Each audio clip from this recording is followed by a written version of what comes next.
नमस्कार, साहित्य आज तक में आपका स्वागत है। मैं हूं श्रुति अग्रवाल और अभी हमारे साथ हैं वरिष्ठ साहित्यकार शरद पगारे जी।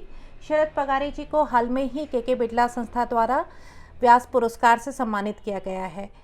शरद जी, सबसे पहले बहुत बहुत शुभकामनाएं। धन्यवाद। क्या कहना चाहेंगे आप व्यास सम्मान के बारे में?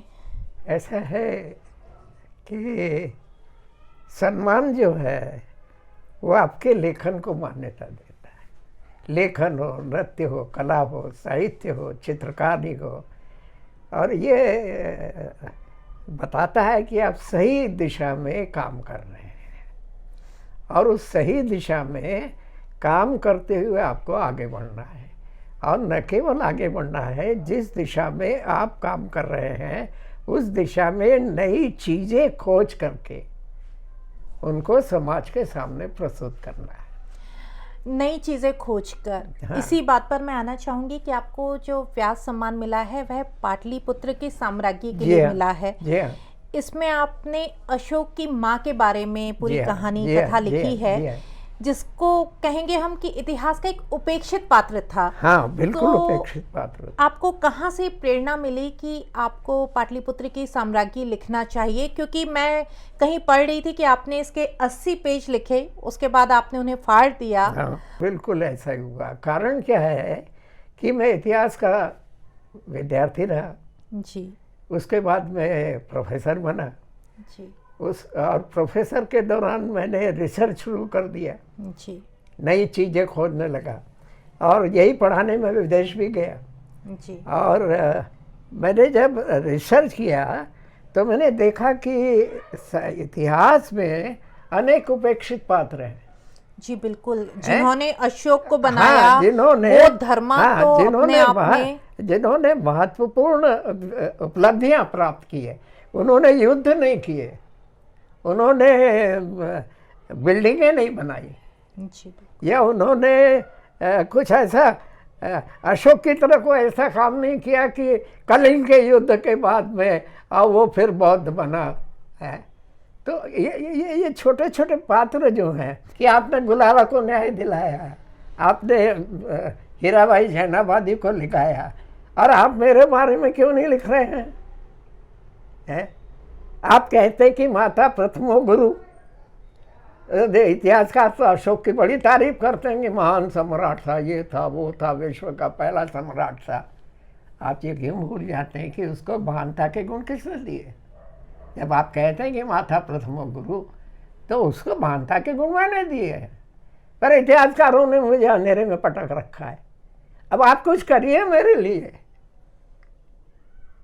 यानी वो संवाद करता हूँ मैं उसके साथ में है। और मैंने फिर इतिहास को ये इतना सारा लिखा मैंने भूमिका में। मैंने कहा अच्छा मैं आपके बारे में ज़रूर करूँगा। बोले करूँगा नहीं, आपको करना ही है। बोले लोगों को बताना है कि उस महान सम्राट की माँ कौन थी, उसने क्या भोगा, उसको क्या परेशानियाँ हुई, वो कैसे आगे आई।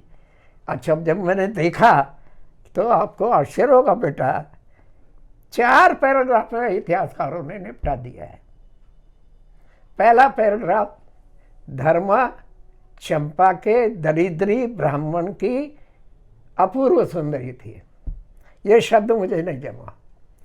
आप किसी की भी सुंदरता का अनित्य सुंदरी, अपूर्व सुंदरी, अलौकिक सुंदरी, अद्वितीय सुंदरी, ये सब पुराने शब्द हो गए हैं। और सौंदर्य बूढ़ा भी हो जाता है, अपूर्व सौंदर्य भी बूढ़ी होगी। राम को बूढ़ा देखा है? नहीं देखा। राधा को देखा है? नहीं देखा। सीता को देखा है? नहीं देखा। तो मैंने एक नया शब्द पैदा किया, दैवी सौंदर्य की स्वामिनी। जो सौंदर्य बूढ़ा नहीं हो वो दैवी है। वो दैवी सौंदर्य के सामने धर्मा थी। आप समझ गए? तो पात्र जिंदा हो गया। एक बात और कहूँ, जब आप लिखते हैं तो आप पात्र की काया में प्रवेश करिए। वो जो कहती है वो लिखिए, आप जो कहते हो मत लिखिए। मुझे एक ईश्वर का बड़ा भारी आशीर्वाद है कि पात्र मेरे सामने खड़े होकर बात करता है, उसके बाप का नाम नहीं है। इन्हें इतिहासकारों ने कितना दुर्लक्षित किया है। खाली लिख दिया कि दरिद्र ब्राह्मण की लड़की थी, बाप का नाम दिया। वो अपनी सुंदर बेटी को युवराज बिंबिसार को दे आया। उन दिनों सुंदर लड़कियां दान में राजाओं को दे दी जाती थी। उन्हें महल में भेज दिया, अंतपुर में या रनिवास में। उसकी 16 पटरानियां थी, हैं? एक का भी नाम नहीं। यानी इतिहासकारों ने कितने दुर्लक्षित किया है। तुम 16 का नाम लिख रहे तो नाम भी तो दो ना, उनके ढूंढो ना, खोज करो ना। कौन मेहनत करे इतनी, है?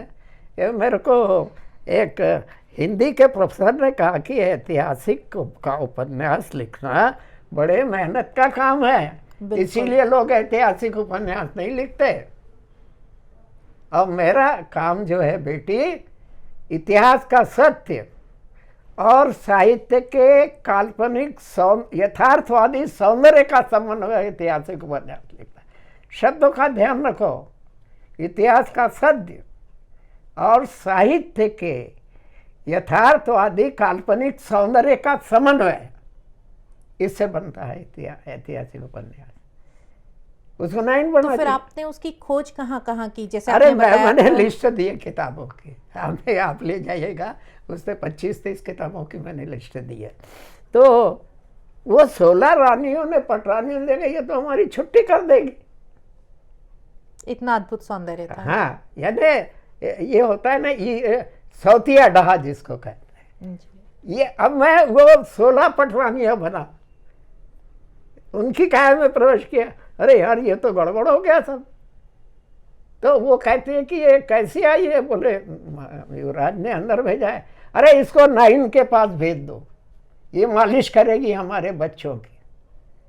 अब मैंने एक नाइन क्रिएश की। अच्छा, मैं आपको बताऊं, मेगास्थनीज ने लिखा है, नाम तो सुना होगा। जी बिल्कुल। कि राजा चंद्रगुप्त जब दरबार बाहर चबूतरे पर बैठते थे तो मालिश वाले उनकी मालिश करते थे और लोगों से बात करते थे, यानी मालिश होती थी। और बेटा एक बात बताऊं तेरे को कि मालिश करने वाला वो नाइन थी, वो कहते हैं तेरे को तो उर्वशी का सौंदर्य मिला है, तो यहाँ कैसे आ गई?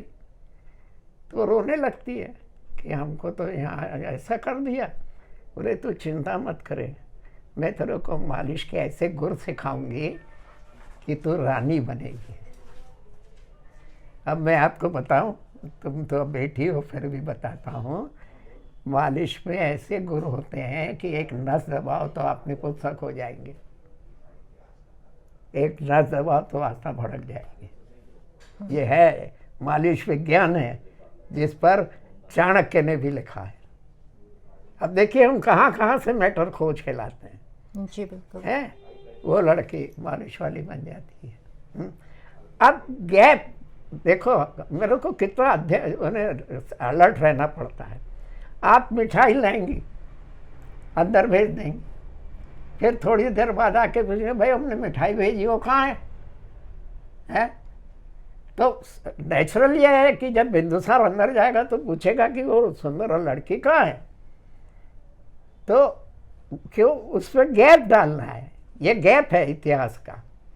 हमने क्या किया है कि इतिहास में एक सच मिलता है कि भद्रबाहु जैन सन्यासी थे, वो चंद्रगुप्त उनका शिष्य बन जाता है और भद्रबाहु उसको दक्षिण ले जाते हैं। आज भी चंद्र पहाड़ी है जी, दक्षिण जाता है वो, है, और वहीं मरता है वो।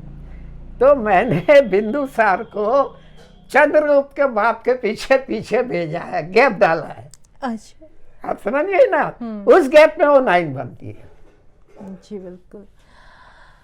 आपने अभी तक 10 कहानी संग्रह आपके आ हाँ, चुके 10 हैं, कहानी संग्रह, 8 उपन्यास आ चुके हैं। हाँ। अब नया क्या?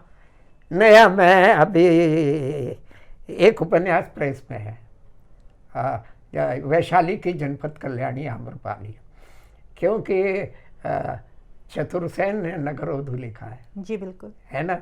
मेरा नगरोधु पसंदीदा। का मतलब है कि मैं पैसे दे के उसकी रात खरीद सकता हूँ, जी, है? तो मैंने जब इसको खोजा, इसको देखा, तो मैंने कहा कि यार भगवान बुद्ध एक जगह उसे कहते हैं कि तू जनपद कल्याणी। कल्याणी है। जी बिल्कुल, जनपद तो ये तो कल्याणी। बड़ा अपोजिट हो गया कि कहाँ नगरवधी और कहाँ जनपद कल्याणी है। तो वही फिर आम्रपाली आई, मेरे से बात की कि मेरे को न्याय दो, और तब मैंने फिर उसको लिखना शुरू किया। और बेटा आपको एक बात बता दूं, जी आम्रपाली नहीं, 3 नर्तकियां और थी, 4 नर्तकियां थी। जी चाणक्य लिखता है कि नर्तकी जो है, राज नर्तकी जो है, वो राष्ट्र का गौरव है। वो कला, साहित्य, नृत्य, संगीत, इसकी उन्नायिका है। तो हर राज्य में एक राज नर्तकी होती थी। तो मैंने जब खोज की तो मगध में, राजगृह में शालवती नाम की राज नर्तकी मिली। जी इस पर मैंने एक कहानी लिखी जो साप्ताहिक हिंदुस्तान में छपी, और अपने जयशंकर प्रसाद ने शालवती का उल्लेख किया है। और खोजा तो पता चला कि उदयन के यहाँ वत्स में मागंधिया थी, है अपूर्व सुंदरी और घमंडी, अपने सौंदर्य का उसको बहुत ज्यादा घमंड था। और मैंने पाली ग्रंथों को खोजा तो एक नई चीज मुझे मिली कि वो भगवान बुद्ध से प्रणय निवेदन करने जाती है। अब ये देखिए बिल्कुल अपोजिट है। इसको रिकॉर्ड कर लो बेटा, आप तो एडिटर है तो सुनो बेटी। तो प्रवचन दे के बुद्ध कमरे में जाते हैं, वो उनके पीछे घुस जाती है और दरवाज़ा बंद कर लेती है। तो उनके जो जितने भी शिष्य थे, आनंद वगैरह, वो घबरा जाते हैं, ये भाई क्या कर रही है, दरवाज़ा क्यों बंद कर लिया। अब बुद्ध स्थिर धीर पग प्रज्ञावान थे। आगे, हाँ आगे बढ़ते हैं अपने उस पर बैठने के लिए, और वो बोलती सिद्धार्थ, बुद्ध नाम नहीं लेते, सिद्धार्थ। उस सिद्धार्थ शब्द में वासना मिली हुई है। देखो कल्पना का सौंदर्य और वासना की वो लहरें जाके बुद्ध से टकराती हैं। कितना शब्द चित्र खड़ा किया है, तुमको दिख रहा है कि नहीं। बुद्ध जा रहे और वो बोल रहे सिद्धार्थ, और वो पलट करके यूं देखते हैं तो उसकी आंखों से सारी देह से वासना झर रही है। तो देखे बुद्ध भी पहले मनुष्य था, बाद में ईश्वर बना। तो मैं बुद्ध बना और मैंने लिखा कि क्षणार्ध के लिए बुद्ध विचलित हो गया, और फिर चित्त की वृत्तियों को खींचा और शांत चित्त हो गए। उनका जो जिनका वो जो वो था विचलन था, वो दूर हो गया। तो वो कहते हैं कि देवी आपने क्यों कष्ट लिया। तो बोले तो प्रणय निवेदन करने आई हो। बोले यही करना हो तो हम यशोधरा को क्यों छोड़ते हैं। अब मैं यहाँ मागंधिया बना। 2 बातें हो सकती थी कि मेरे से गलती हो गई, क्षमा कर दीजिए। घमंडी औरत गलती नहीं करती। जी है? जी बिल्कुल। मैं उसकी आत्मा में उतरा और मैंने क्या लिखा, सिद्धार्थ यशोधरा यशोधरा है, अब मागंधिया मागंधिया है। यशोधरा के आप अकेले प्रेमी हैं। अब मागंधिया की एक झलक पाने के लिए उसके राजप्रासाद के सामने की गली पर हजारों लोग खड़े रहते हैं। व्यास सम्मान के बारे में अब हम वापस से एक बार बात करना चाहेंगे कि कहते हैं कि बहुत समय लगा, मैंने कई जगह पढ़ा भी और सारी चीज़ें, तो आपको क्या लगता है कि बहुत देर हुई या समय आने पर सब अच्छा होता है? नहीं, देर इसलिए हुई ना कि जो चयन समिति होती है उसके सदस्यों पर निर्भर करता है, और उसमें कई सदस्य अपने पट्टे को लाना चाहते हैं, चाहे वो अच्छा लेखक हो या बुरा लेखक हो। और ये तो आपको भी मालूम है, उन्होंने पुरस्कार योग्यता और कृति के महत्व पर नहीं बांटे, उन्होंने आदमी के बांटे कि यह हमारा आदमी है, यह हमारा आदमी नहीं है। अब आपको आश्चर्यजनक बात बताऊं, प्रेमचंद के बाद दूसरा बहुत बड़ा उपन्यासकार जैनेन्द्र कुमार था, जिन्होंने उपन्यास विधा को एक नया मोड़ दिया। आपने उनकी सुनीता पढ़ी है कि नहीं मुझे नहीं मालूम। और प्रेमचंद जी उनके घर ही रुकते थे, उनको मानते थे, तो उन्होंने सुनीता में एक मनोवैज्ञानिक टच दिया उपन्यास में, है, और यथार्थवादी चित्रण का। मैं आपको बड़ी मजेदार बात बताता हूँ। गोदान में मेहता जी हैं और उनकी एक हीरोइन है, वो गांव में जाते हैं, नदी आती है तो वो उसकी कमर में हाथ डाल के नदी नहीं पार करते, उसको खंडे पे बिठा लेते हैं। ये उनका सेंस ऑफ सेक्स प्रेजेंटेशन है, यानी जिसको कहते हैं प्यूरिटन, पवित्रतावादी। यानी ऐसी कोई चीज मत लिखो जिससे कि सेक्स डिपिक्ट हो। और वही चीज सुनीता में उन्होंने लिखी है कि जो नायिका है सुनीता, उसके पति का मित्र उसके सौंदर्य से बहुत प्रभावित है, और औरत को ईश्वर ने एक सिक्स सेंस दिया है कि वो आंखों से पुरुष के मन के भाव को पहचान लेती है कि ये किस भाव से मेरे को देख रहा है, पुत्री के भाव। यानी आप जैसी बुजुर्ग लड़की नहीं, 5 साल की लड़की भी पहचान जाती है कि ये मेरे गोद में क्यों बैठा रहा है, तो वो उतर जाती है। तो बोले अंकल हैं, बैठती क्यों नहीं? मम्मी मेरे को ये आदमी अच्छा नहीं लगता।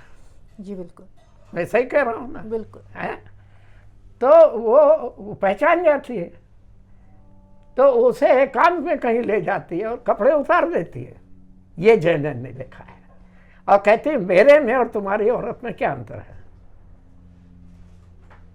कितना बड़ा जूता मारा उसने।